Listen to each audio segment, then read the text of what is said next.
Burgess Watson, welcome to the program. We're going to begin in Turkey, and more than 900 people in more than 90 different demonstrations have been arrested. This as furious anti-government protests continue to sweep the country. Well, thousands of people are this Saturday evening packed into Istanbul's main square, presenting the Turkish Prime Minister Recep Tayyip Erdogan with the biggest popular challenge to his power since he took office a decade ago. Well, public anger boiled over when a peaceful sit-in demonstration in that central square was broken up by the police, who used tear gas and water cannon to disperse the protesters. And that sparked anger right across the country at what people say is further proof of Erdogan's increasingly authoritarian style. Well, for more, we can speak now to one of the protesters who's taking part in a protest in the capital, Ankara. Thank you very much indeed for speaking to us, Mehmet. Could you tell us what's going on around you there in the capital?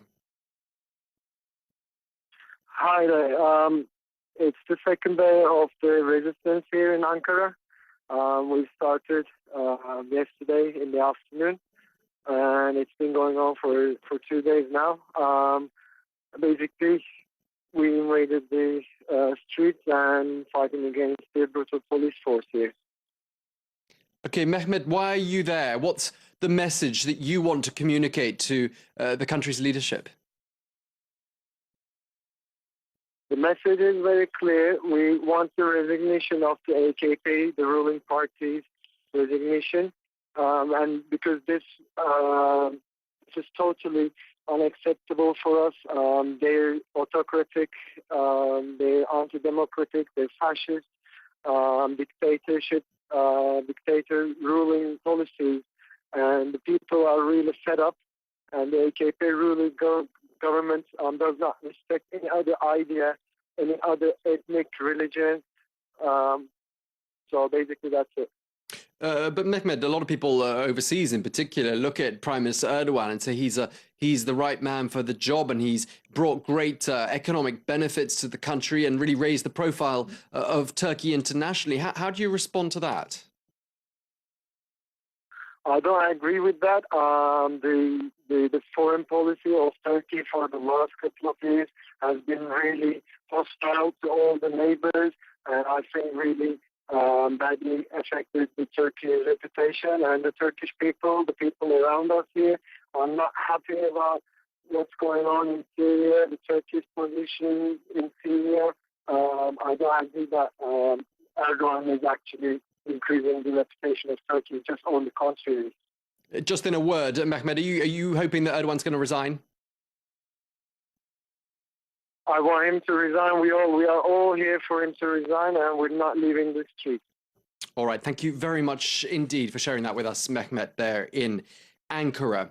Well, it was in Istanbul's Taksim Square that anger first boiled over, and what began as a sit-in aimed at saving a park and stopping the redevelopment of that central square turned into a demonstration of anger at the country's Prime Minister.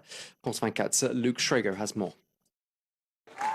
How exactly could a local environmental protest in Istanbul have become the most important movement against Turkey's ruling Justice and Development Party in the decade it's been in power?